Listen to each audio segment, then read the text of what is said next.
Emma Fletcher, our speaker tonight. Emma. Thanks very much. There we go. Right, so when I was about 8, I did an activity at Brownies involving the chicken, fox and the bag of grain, and I've pretty much lived by this ever since.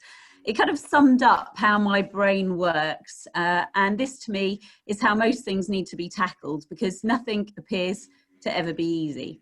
So I tried to go for a Finland example. Unfortunately, this is a picture from Germany, but you'll get the analogy. So imagine you're on a Finland island on the left. You have your chicken, you have your fox and your bag of grain. And what you really want to do is get that bag of grain over to the mill so you can get it to market. You want to get your chicken off to market as well. And you really want to go and dump the fox on the other side of the river so he's not causing you any grief.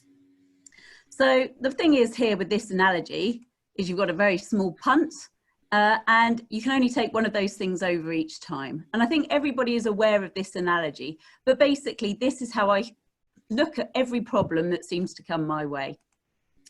So in terms of actually the problem solving, all of our problems are linked. As Jerry said, I studied land economy, and actually it was the most amazing grounding in how all of these things are interrelated, be it climate change, education, utilities, housing, health, and even the element of fun.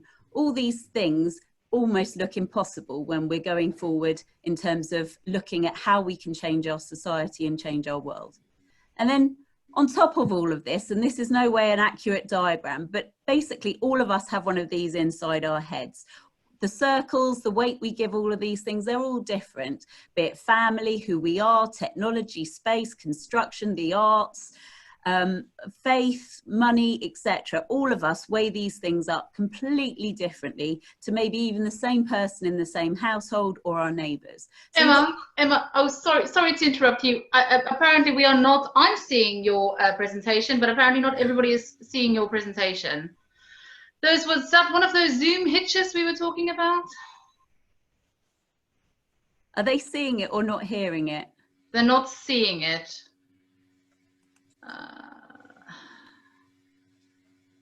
Okay. So, right. Let's try again. Jerry, did you see the presentation? Yeah, and heard it. Okay. So I had a couple of people that did not see the presentation. I definitely did, and you did. And I don't know why that is. Can I just, if I'm just going to stop your sharing of your screen, Emma, I just got it now. Okay, great. I just want to see a thumbs up from everybody in a minute. Did you see this presentation before? If you could just do a thumbs up. Okay, cool. All right. So so I think we're kind of there. So sorry to interrupt you. Please share your screen again. And can people see it? The people I've got here on my screen. Can you do a thumbs up if you can see it? Martin, can you see it? Martin Jones? Fab. Okay, we're good to go. Okay, so quickly running through. For those of you who missed it last time. Chicken, fox, bag of grain, Fendon setting, but picture comes from Germany, small punt, and can only take one thing over each time. So this is the diagram of all the things that basically land economy taught me. All of these things were taught as part of my degree, and the interrelationship and all the problems we've got and the things and the solutions that we need to be tackling. And then this is the diagram of it's not symptomatic of anything, but everybody has different weights they place on things, be it health, security, water, utilities, relationships. All of those different things is different for everybody in terms of how they see their network of beliefs and understanding. So what was the start of all this? Now, I've always been one of these crazy people that have done a load of things, but the reality is that when I actually had my kids, this is when things really started to change. And I'm ashamed to say that actually I was sat looking around thinking, well, where's the man out there fixing some of these problems for my kids? And it could be a woman, but I unashamedly think there should have been some men out there sorting this out and making life better for my kids. So I'm sat on it for a little while and thought, you know what, we need to tackle this. So for any of you who doesn't know where Swathenprior is, this is where we are, about 8.5 miles from the centre of Cambridge as the crow flies, roughly about the same sort of ley line as Histon and Impington, but very much between Cambridge and Newmarket and on the edge of the fen.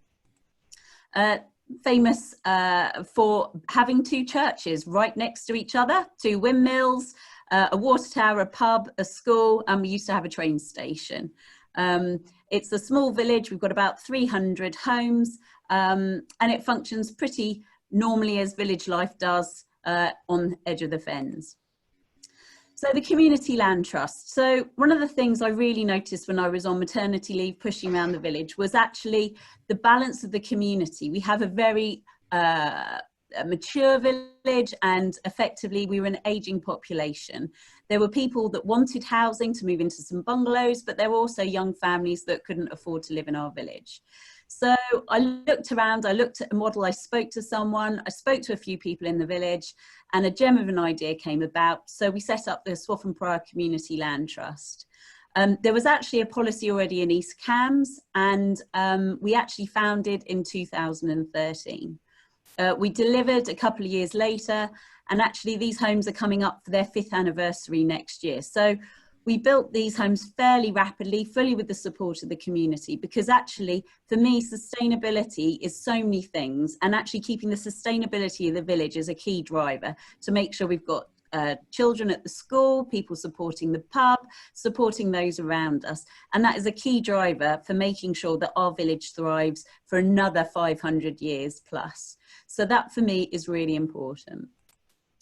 So there was a moment in time, something that really changed my life.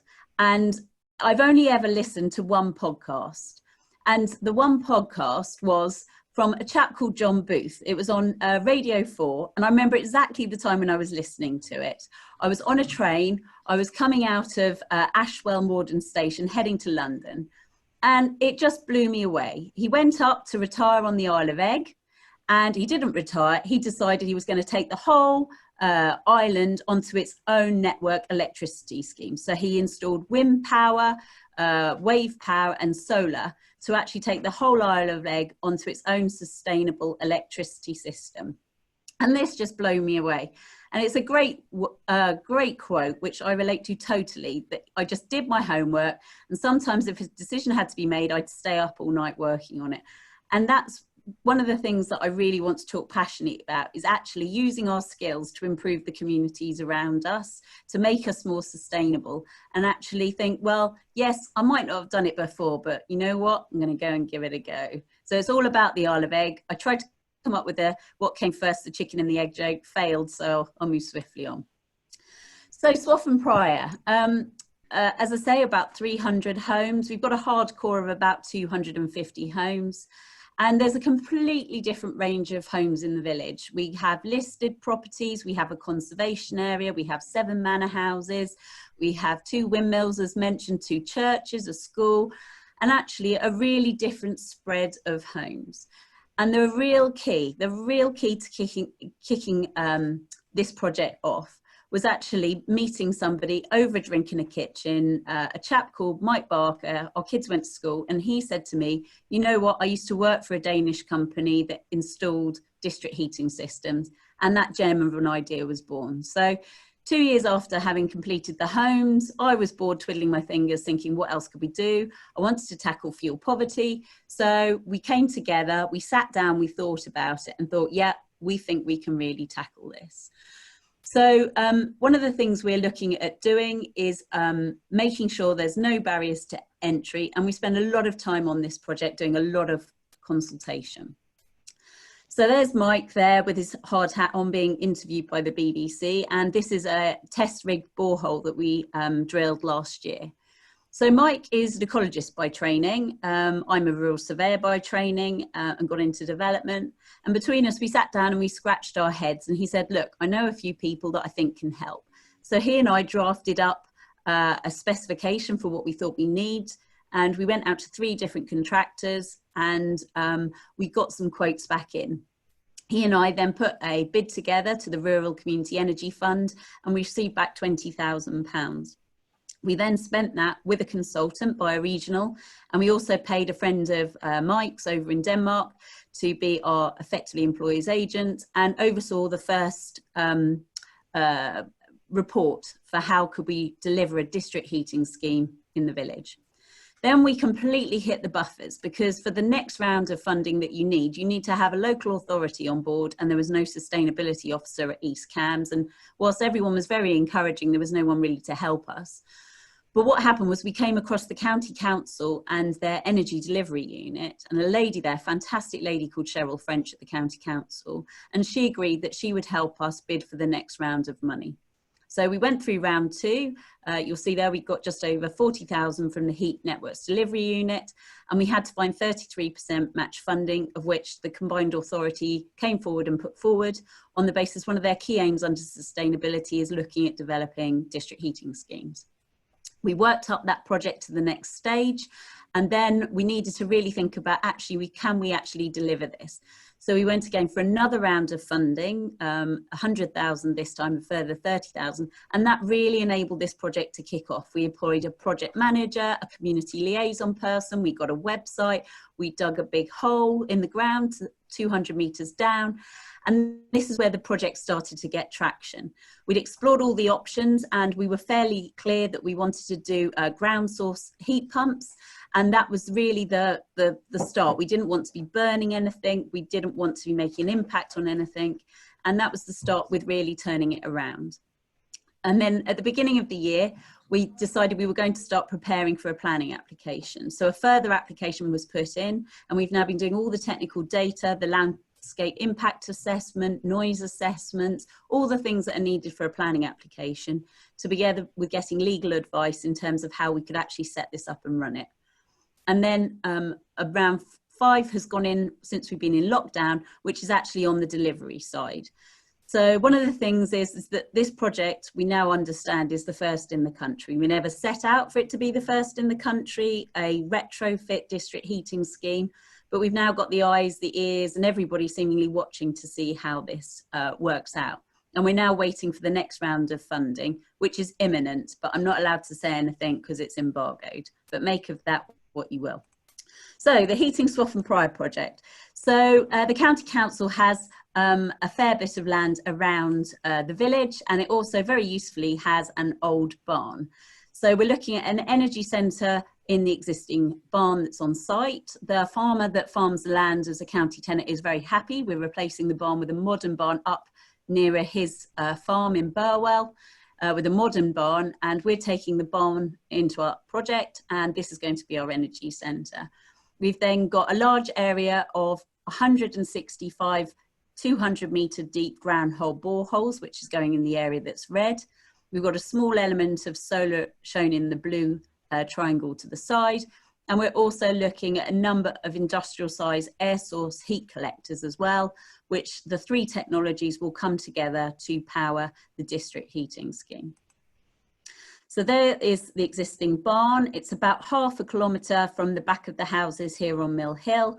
And this is what we will be turning into our energy centre and also an education centre as well. So this is what it should look like. You'll see that we have 4 large cylinders that will look a little bit like grain storage units. These will be hot water backup for the system. These are the fan beds for the air source. And then the rest of all of the bits and pieces that drive the air source will be inside the building itself, together with the education centre. So this is quite a complicated diagram as to how it works. So what we've done working with the county is we've split the county into effectively 2 companies. The county is going to be running this for the community, and the community will be working to maintain a relationship with the county council to ensure this really is a community project. So we will have a company for the in-house energy centre and a company for the pipe company. And therefore, we've worked out that we can then get RHI funding into the energy centre and HNIT funding into the pipe company. We've also taken advantage of the fact that we're digging some holes. So we've been talking about running fibre optics into the same trench, utilising the government's rural rollout. So trying to make this infrastructure work on many levels. We spent a lot of time discussing with the community. We've walked the routes. We've done more consultations than you could ever possibly imagine. We've done literally consultations to one man and his dog, one woman, whatever we had to do to talk to the community to make sure they really understand. But a key driver from the very beginning was that it was not for profit making and also no barriers to entry. Our village has some very wealthy people and it also has some very poor people. And what started out as a fuel poverty project has also turned into a climate change sustainability project. But long term, I could see in my mind that actually younger people would not want to buy into our village, into our community with homes, the majority of which are on oil. It's not a future source for heating homes. And actually it could have a detrimental effect on the sustainability of the community and also potentially house prices and desirability in the long term. Similarly, all new homes, the government are wanting to look at other alternatives to gas boilers and oil boilers come 2025. So this is future-proofing the village for a very long time. It's not rocket science. It's been done in Denmark, in Sweden, in Germany, many, many years ago, but we're leapfrogging a lot of technologies and taking on board the most advanced technologies that are coming out of those countries. There's two components to the charge that we will be billing people. The standing charge for ongoing maintenance costs and then the energy cost used. And we'll review it every year to ensure that we keep, if we overcharge one year, we reduce the price the next year and vice versa. So it will always be the most efficient, most sustainable price for people in terms of living in our village. Oil prices fluctuate terribly. They're very low at the moment, but it's been up as high as 75 pence a litre. And to fill an oil tank with that amount of oil at that price is really very expensive for a lot of people in our village. To the right is the network we've been working on. We've been moving forward and taking legal advice on laying the pipes into people's homes. We've talked about laying it from back gardens to the front gardens to the back. But one of the most innovative things that we're doing here is we're going for one application for the whole of the conservation and listed buildings. So effectively we can come in and put them into the buildings without requiring planning permission for every single listed building in the village. So what do we want? We want to be net zero heating and hot water for the village. We believe we'll get ourselves to 97% renewable energy. The system does have, as a very last moment in time, a backup LPG boiler system if they're ever doing maintenance on the system or something goes wrong, but we don't intend that they will ever be turned on. We think we're going to save about 36,000 tonnes of carbon dioxide, and the long-term infrastructure has a 60-year lifespan, so it can sit in the footpath, pavements, etc. And we can update the energy source, be it air source or whatever new technology. The heart of the system can be updated as technology moves forwards. We're also monitoring the village at the moment. So we've got funding to put in air quality monitors at the moment. So they've been put up around the village. So we're monitoring the air quality now versus the air quality in the future. Because with a lot of oil boilers and a lot of oil tanks, we make an awful lot of sort of noise and smell in the village, in addition to all the traffic that come past and the bus. All of the homes in the village, effectively, that are already on wet central heating systems with radiators, it's a fairly easy transition. The cost of the project will come in, they'll take out your boiler, we'll take out your oil tank, and then we'll connect you into a district heating system with a interface unit that will fit inside a kitchen cupboard. Now, this is fantastic for anybody who's had an oil boiler. They're normally ground mounted. They take up a whole cupboard. They're incredibly noisy, very smelly. So this is a massive improvement. We're also looking at funds to help those who are in the greatest need to actually improve the quality and the fabric of their home, with other grants to improve insulation, etc. as well. And realistically, those that are on electricity, they will have a choice between whether they want to come onto the system or not. But again, we will help people try and install, with subsidies and grants, a wet system if they wish to join in as well. We've had 170 people sign up to become part of the project. We believe that that probably about 220 will join and sign up on day one. And if you sign up on day one, there's no barriers to entry, you can come in. If you decide to join later on, you will have to pay the cost of tapping into the system. in terms of EPC ratings, obviously even properties like mine, which is old and leaky, that will improve. So there's a fantastic benefit for people there. And one of the best things about this project, we feel that because we're getting grants, we should be out there talking to other communities about what they could do. And we've already spoken to communities in Bath, the other side of Cambridgeshire, down into Kent. And actually, just in Cambridgeshire alone, there are over 10,000 homes that are on oil. And this is seen, if we can crack this nut, it will be a game changer to so many communities around the country. So I also have a number of other projects that I'm quite keen on. And one of the things for me I love is long distance walking and landscapes. And one of the things I've always wanted to do is plant a lot of trees. I've always wanted to get involved in trees. I love being outdoors. And somebody came to me and said, well, could you use a community land trust for a forest? And I said, well, of course you could. There's a pretty successful one in Birmingham called Warley Wood, which is being run by a community land trust. And this is something that could be done. So we've brought a small team together. We've been working on this for about 2.5 years.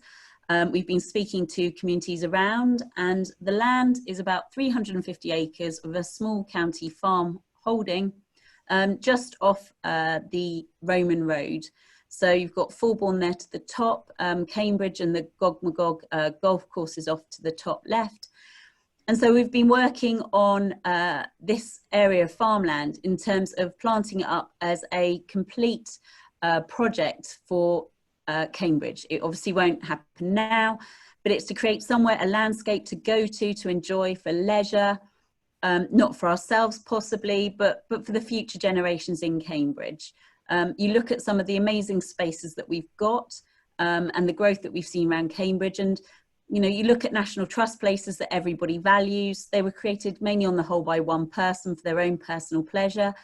So this is a small group of us coming together to actually create a legacy project and something that will be there for the future generations of Cambridge to enjoy, and a destination further along the Roman Road. We've been through phase 1 of funding from the Forestry Commission, and we're about to start on the second round of funding with the Forestry Commission coming up. And we hope to be on site planting trees September next year.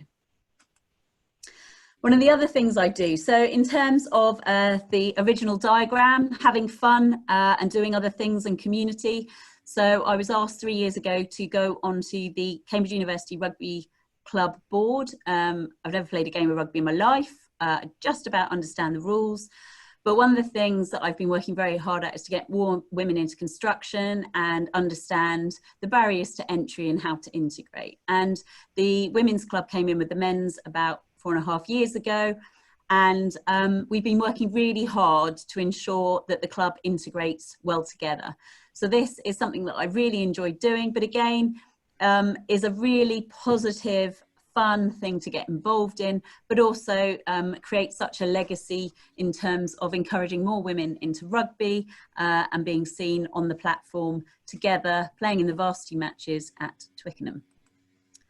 The CFCI, so one of the other things on the original diagram was sort of education, and one of the things I really, really love is learning about what other people are doing, thinking about how you could adapt it for your own situation, and also sharing ideas with other people. And it's a really positive forum for showcasing the best in construction at the moment, but also encouraging younger people to come into construction and the careers that are out there. So again, something else, but a different thing in terms of creating a more sustainable, future-proof society. The day job, so managing director of SmithsonHill, and we've been working on a project linked to agricultural technology. This is something that I started my career as a rural surveyor, looking after farming and farms and estates. And it's something I'm really passionate about. Where is food coming from? What's the future of food? How do we see ourselves producing food in the future? And through the job, I've had exposure to some fantastic companies like Dogtooth that have machine robots that pick strawberries and raspberries, through to people doing stuff with big data. So again, another thing to get excited about, but something that we really should be thinking about quite seriously as we come out of COVID. Food supply, food chains, how we actually want to be growing food and see ourselves providing for the future. Another thing I'm also involved in, more the day job, is Foundation 200. So I work for Andy Hill, and he pledged last year £12 million to rehome the homeless. So we've developed a incredibly fantastic small home that fits on the back of a lorry. It's A1, A2 rated in terms of fire. It's using all the skills that Hill have in terms of architecture for a very small space. And we're gifting 40 of these away free every year the next 5 years. They come complete with everything: sofas, beds, linen, crockery, everything, clock, everything you see there will be provided. And we'll be gifting these to homeless charities. We'll do everything, sort out the site, get the planning and get them delivered, and literally pass over the key ready for them to be used. So a fantastic project, which has also come into its own. And we now have a lot of local authorities approaching us post-COVID, looking to buy them as well, to try and deal with the massive housing crisis that is facing us at the moment. So back to the original slide. These are all the things that I think sort of are key to me. Others will have a bigger list. But really, I'm here appealing, saying we need more people to be coming up with good ideas to move the agenda on. I think younger people are looking to do more exciting things that maybe seem a little bit out of the box. And actually, I'm appealing to people listening here that maybe actually some of your ideas may not be as batty as you think, and we should be working together to actually go deliver on some of these things. If I told you not everybody on the parish council in the village was on board first up with our district heating scheme, I'd be right. We've worked very hard, literally person by person, house by house, to talk them through the scheme and bring them on board. And you've got to be resilient and you've got to be tough. And actually, if somebody out there does have an idea, you do need people to help support you and say, keep going, this is the right thing to do. So if there are more of us and there are more punts, it will definitely make moving the chicken, the fox, and the bag of grain a whole lot easier. Thank you. Thank you, Emma. That was really, really interesting. So we have a big virtual applause. Thank you very much.